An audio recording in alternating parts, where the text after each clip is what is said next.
Hey, it's Mazzy here. Welcome back.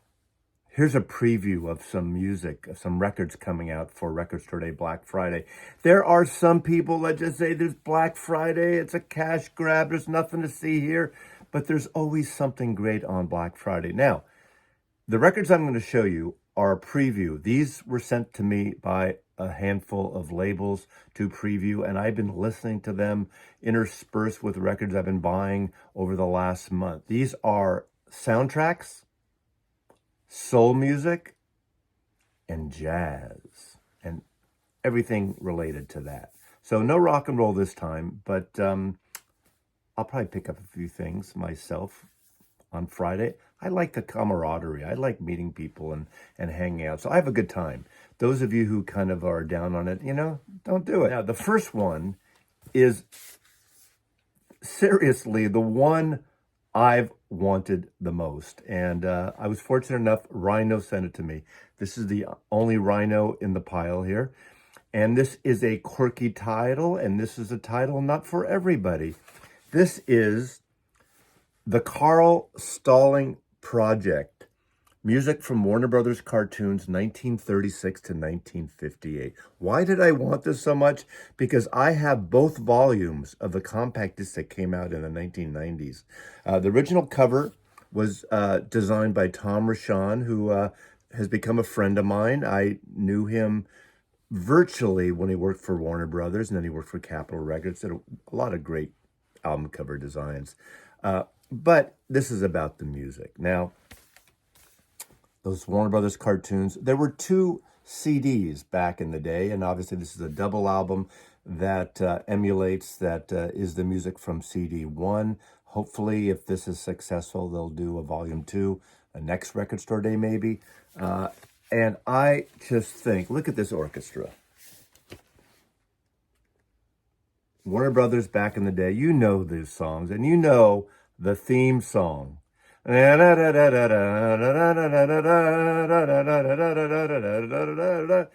Anyway, that's on here several times. Carl Stalling was the conductor, wrote some of this music. And there are some wonderful other little gems in here. There's some music by Raymond Scott, especially Powerhouse, from the early 50s. And Raymond Scott is a composer that did a lot of really interesting experimental electronic music. And you know his music if you're of a certain age, even if you don't recognize it from the Warner Brothers cartoons, because Powerhouse and a lot of Raymond Scott music was used in the Ren and Stimpy cartoons from the 90s. I used to sit there and listen to those with my son Joseph. But I love this. It starts out with a stop and starting thing with the orchestra leader, Carl Stalling. You hear him talking, and it's not the great sound to begin with. Then it kind of expands and it sounds better. This is really wonderful cinematic scores of cartoon music. And I am so excited about this. So I would have bought this either way. It's not for everyone, but if you're a soundtrack person, if you like something, a little left of center maybe for a record collection, this is exciting. And these are colored vinyl. There is a beautiful tangerine color. Tangerine actually is a lot like orange. There's a lovely booklet in here. All the essays, schematics of the animation. The second album is a different color. If color's your thing, it's got a beautiful blue. And I love the label, like the old, those Warner Brothers Looney Tunes. There you go. So, Carl Stalling Project, the first volume for Record Day from Rhino Records. Now I got a series of records from Kraft. And Kraft, there's a lot of little sub-labels, distribution things they do. And there's a couple of records on Vereste Sarabande. I think, got into them because of the CDs. And they were primarily concentrated on soundtracks. And really, a lot of soundtracks that no one else would put out. Not just because they weren't good, but they really specialized in and knew how to market that area. The first is one that I was kind of excited. I had never heard this record, and of course I've seen it. And it's a movie soundtrack by Isaac Hayes, and he actually starred in it. Isaac Hayes, Truck Turner. He did a trilogy of soundtracks after Shaft, including Shaft, and they include Tough Guys and Truck Turner after Shaft in 1972. This was from 1974, I believe. So he acts in it, and he does a score, mostly cinematic film music, little vocals, some cases, and some background singers. But it's that kind of thing. If you have the Shaft soundtrack beyond the theme for Shaft, you know, that Shaft is a bad mother. Shut your mouth. Talking about Shaft. There's something like that in here. Not as commercial, but the score is really beautiful. And I just love this. There we go. There's the guy. And remember, after this, he became a semi-regular on the Rockford Files. So this is a double album. And again, this is on, look at that. I mean, that's wonderful. It was originally on Enterprise Records. I think that was a division of Stax, right? Remember, he was a producer and arranger before he did his own records. So they're both that lovely kind of mauve, purpley vinyl. And that is a cool record. Sounds great. Isaac Hayes. Then one that I was really interested in, another on Verese Sarabande. This is music scores from Angelo Badalamenti. If you don't know who he is, you also know his music. He scored Twin Peaks, the theme for Twin Peaks. A lot of music for David Lynch, obviously. Very ethereal, very kind of that dark kind of James Bond-like guitar playing, but some eerie music, very spatial. Just a beautiful composer. We lost him about 2-3 years ago. He passed on. This is music and film and television, music from film and television. Also, The City of Lost Children, a very famous film and one of mine. There is a song on here, Who Will Take My Dreams Away, featuring a vocal by Marianne Faithfull. I think I have that on another album, a comp, I believe, or it might be one of her records. But this is the Danish Symphony, composed by Angelo Badalamenti, album produced by Angelo Badalamenti. Originally in 2010 was the original version of this. And I have some of this stuff on CD, I believe. I don't remember this exact cover, so maybe I don't have this version. But if you like the scores, the Twin Peaks soundtracks, the Wild at Heart, all the stuff that he worked on for David Lynch and other artists, this is highly recommended as well. And lastly, from Kraft, this is a really cool comp, and I've been a fan. I have CDs of some of this music. This is the soul and songs of young Curtis Mayfield, the spirit of Chicago. Of course, Curtis Mayfield became this in the 70s, like Stevie Wonder, like Marvin Gaye, really creative force. I mean, he did a lot of the black exploitation things, obviously. Superfly is one of his most famous recordings. But he comes out of the Chicago bluesy gospel thing going. He was very influenced by the staple singers, especially pop staples, who play the Stratocaster guitar, and he started doing this falsetto. Also, very influenced by the great Sam Cooke, probably the greatest soul singer, definitely the greatest soul singer ever. And this is music he sang, he wrote, he produced for himself and others with Jerry Butler and the Impressions. And it's got this gospel-y sound for VJ Records, which was the first and the largest of the initial black-owned record companies in America. Ironically, this goes from 1956, 58 to 1964, the recordings on here. Okay. On here, you have Jerry Butler and the Impressions. You have the Impressions, of course. Jerry Butler brings in Curtis Mayfield to sing with them. You have Wade Flemons and other Jerry Butler and Gene Chandler. Comes out of the doo-wop era into the gospel area and soul record area. And these are just really wonderful recordings, very historic.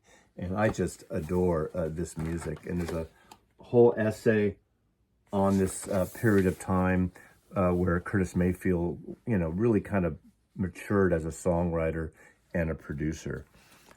Lastly, from the Kraft collection, this, and this is incredible. Now, I've had an OJC. This is Max Roach, Deeds, Not Words. This is a 1958 recording produced by Orrin Keepnews for Riverside Records. That was Keepnews' label before, in the early 70s, he sold it to Fantasy and came out west and worked in Berkeley for years. This is a mono version, and this is a craft version. Now, I have the OJC, and as a result of getting this, I gave my OJC to a friend.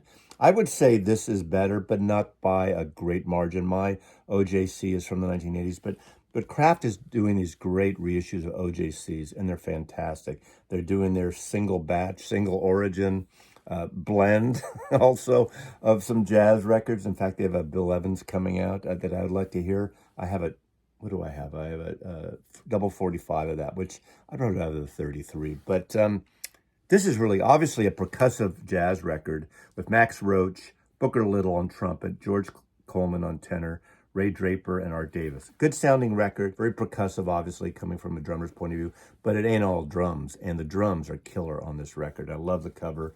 Mono version, again, it bests the OJC, not by a large margin, but it's an essential record for jazz artists. Now we got the pile from the producer, Zev Feldman, the jazz detective who tracks down recordings for the most part that have never been released, as far as I know, or they're rare. Anyway, let's take them one by one. First, you got, now, the obligatory Bill Evans record, but to me, there can't be enough Bill Evans. This is recorded in Norway with Eddie Gomez and Marty Morell. This is a double record set recorded in 1970. It's excellent sound. Definitely it's a live record, and it's got this sort of beautiful, wonderful portrait of that period, before his hair started getting longer and the beard and everything, before he went all different. But he's more the scholarly professorial type here. But he's just starting to get the facial hair and everything. First of all, let me show you this lovely gatefold. And there's the back on this. Again, killer sounding record. What's great about Zev and the work he does, he also includes these wonderful books with essays by various jazz artists, producers, writers in the realm, in the sort of the world of Bill Evans. There's an intro by Zev in this book. There are accounts about the recording, how the recording was made. You've got an essay, Evans in Norway, by Mark Myers, Norwegian Mood. And of course, there's the tapes. There's an interview with Bill Evans by Randy Hulton in Kongsberg in 1970. So there's a contemporary Bill Evans in a leisure suit interview from the time. Then we got Sun Ra. Every record store day, somebody's releasing a Sun Ra thing, and you never know what you're going to get with Sun Ra. This is a live set from 1978 at the Left Bank in Baltimore, and this was on the occasion where a documentary film crew came in, and you have within the booklet, the director of that documentary writes about the situation and what went through. And it's a great album. It's a wonderful recording. It opens up with this kind of intro and drum piece that sets the stage and gets a little wild to begin with, but then it comes back down. There's some great standards mixed in with the intensity occasionally sometimes comes back, and we have things like Somewhere Over the Rainbow, Cocktails for Two, which is one of my favorite pieces on here. Round Midnight, it ends up. But with Sun Ra and his orchestra, there's always this kind of intensity. You're waiting for what's going to happen, for the avant-garde, for the spacey sounds. And you have some of that on here. But this is definitely one of the more accessible records. And again, you have the wonderful book that Zev puts together with his introduction, with his lovely photographs. And you have, again, as I said, the interview with the director who worked on a film they were doing at the time, and the tape. Again, another successful record, a double record of Sun Ra and his orchestra. And some of the musicians here kind of reliving and talking about that recording and those recordings. Really well recorded, by the way. Now there's an artist that I didn't know a lot about, and this really surprised me. And this is a hefty record. This is 3 record set. This is Emily Remler, and she's like an East Coast Jewish jazz guitar player. I've heard her name over the years, but to be honest with you, I've never listened to her music. And this really blew me away. This surprised me. Totally wears the sound of Wes Montgomery on her sleeve. Probably one of the main guitarists who's influenced the way she plays, the style of jazz playing, the picking she does, that kind of double, octave sound that Wes Montgomery had. She died in her early 30s, unfortunately, way, way, way, way too young. But she's killer on these. These are great recordings. She's recorded in Las Vegas, 2 separate periods over, I believe, what is a 2 or 3 year period, 4-year period, 1984, 1988, Cooking at the Queens, live in Las Vegas, Emily Remler. This was a big surprise to me. It has a triple gatefold. Again, you have your book with the tapes on here. She's got that Gibson hollow body that she got apparently from her brother. Here's kind of the copies of these tapes. She does some standards again, like, all jazz. She opens up with a really great version of Moanin'. Moanin' is the Bobby Timmons song. Of course, there's the famous album Moanin'. And I think, John Hendricks wrote lyrics. There's a lyrical version of Moanin' too, from Lambert, Hendricks, and Ross. Like he did Birdland, the song that Weather Report did. He wrote a lyrical version that Manhattan Transfer did at one point. Also, Samba de Orfo, Brazilian piece on here, Autumn Leaves, Tenor Madness, West Coast Blues, Maha de Carnaval. Again, there's a Brazilian feel to some of this stuff. Someday My Prince Will Come, a 9-minute version of that. Obviously, the Disney song, is that from Snow White? One of the Disney things that obviously Miles Davis made an entire album titling my Someday My Prince Will Come. This is excellent. This is an excellent 3-record set. Great recordings, 2 different sets, 2 different bands. One is a trio and one is a quartet. The first sets from 1984 are quartets with piano, bass, drums, and of course, Emily on guitar. And then it's a trio of guitar, bass, and drums in 1988. Highly successful for Record Store Day. This is on Resonance Records. So there's a mix of labels here, but all curated and compiled by Zev Ferelman. So again, we got a mix of Resonance, Elemental, and then Deep Digs, and they kind of overlap sometimes. And I get confused, and I've said it before to Zev. I know you're watching, Zev. I'm confused about these, but it's still the curation and Zev has his imprints, his handprints, and his fingerprints all over these things. Now, the last 2 are things that I wouldn't really normally go into this direction now. One of them I did. I bought one last time, and this is excellent. This is B.B. King in France, 1977, the Nancy Jazz Pulsations Festival. And this is where B.B. King is there with a fuller band of horns and wonderful arrangements here. And of course, B.B. King, I've been a fan of since the 70s, or late 60s even. I really like the Regal, and I like the Prison album, Cook County, I guess it is. And in the late 1970s, for a couple of years, I worked for ABC, so I had access, and I would grab as many of the B.B. King albums I could, because ABC was his label throughout that time. Great stuff. Really well recorded. Another successful release of the blues. Again, the bigger band blues recorded live. You got guitar, vocals, tenor sax, alto sax, trumpet, organ, another guitarist, bass, and drums. So there's a real like full sound to this record. Of course, BB singing, and again, lovely gatefold. And in this case, not a full booklet, but you got a single slick outlining these performances and BB King at the time. And lastly, another record curated by Zev Feldman on Resonance Records is a double live set from Al Jarreau, the jazz singer. Now, this is something that I had a little bit of a prejudice going into, because Al Jarreau came on the scene when I was working in record stores in the 1970s.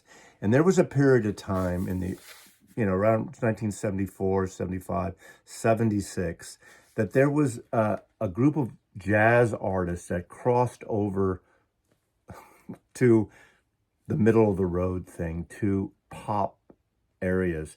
The best example I could think of was George Benson on Warner Brothers when he did Breezin' and My Masquerade. He opened his mouth and started singing. I don't remember, or he did some singing on some of those CTI records. Maybe it was the Abbey Road one or those. And I like George Benson. I love his guitar playing as well. But there was a time when there was a certain like slickness to artists like George Benson. There was John Clemmer when I worked at ABC. His records got really big, the sax player. And he became, it was kind of like the smooth jazz. And a lot of people my age just didn't know what to deal with it. Early in the 70s, we had sort of this crossover artist like Michael Franks on Warner Brothers, who had quirky things like, was it Popsicle Toes, that crossed over kind of the white jazz thing that wasn't really jazz, but it was more pop. And Al Jarreau was one of them, who was on Reprise Records. And I remember his records, and we sold a ton of his records. He had a smoothness, but he had this voice, and he could do these various octaves. Remember later, like, what is it, in the 90s, 80s, late 80s actually, Bobby McFerrin type of thing, where he did this, thumping on his chest and doing his amazing vocal sounds. Al Jarreau was doing this kind of stuff first. He was doing it before. I was a fan of jazz vocals going back to the 50s, before my time, but I got into them probably in the early 1970s of Lambert, Hendricks, and Ross, John Hendricks, and I just love that kind of, that three-part jazz harmony. And Al Jarreau was one of those, again, we'd play it in the store occasionally. We were probably rockers. I was probably more into, I knew I was more into Randy Newman or ELO or the Beatles solo records and country rock and things like that, Graham Parsons, Emmylou Harris. But we would play these things and they were impeccable sound. I think Tommy LaPuma probably produced some of those things, and they were excellent. So I dived into this album with a little bit of trepidation because I didn't want to taint my enjoyment or non-enjoyment of this record. But this is an incredibly sounding record. Is it necessarily my taste musically to play all the time? Probably not. But what I like about this too, I read the essays in here, in the booklet, and this is a personal story and a personal journey from Zev here. There's this wonderful singer, Al Jarreau, because apparently Zev worked for one of the labels that Al Jarreau was on prior to this, and was just talking about him, and these tapes came about. We lost him some years ago. He's not alive anymore, but these tapes came into Zev's possession, and they're excellent. He talks to the crowd. He's got a wonderful relationship with his audience. He does some popular songs that were popular maybe 10, 15 years earlier, like a Leon Russell song, Rainbow in Your Eyes, just Fire and Rain, a nice 6-minute version of that, the James Taylor song. He does a really interesting version, almost 7-minute version of Dave Brubeck's Take 5, a vocal styling of it, which is really nice. Give Me That Wine, Spody Odie is on here, a small bit of that. It's a really good record, and it's an amazing sounding record. If you're one of those audiophile guys and you want the vocals of the room and the voice and the intimate crowd, like the live Bill Evans records, obviously not vocals, Village Vanguard, it's kind of in that vein, but a different time, obviously. Again, these are 1976, August in Washington, D.C. The gatefold here,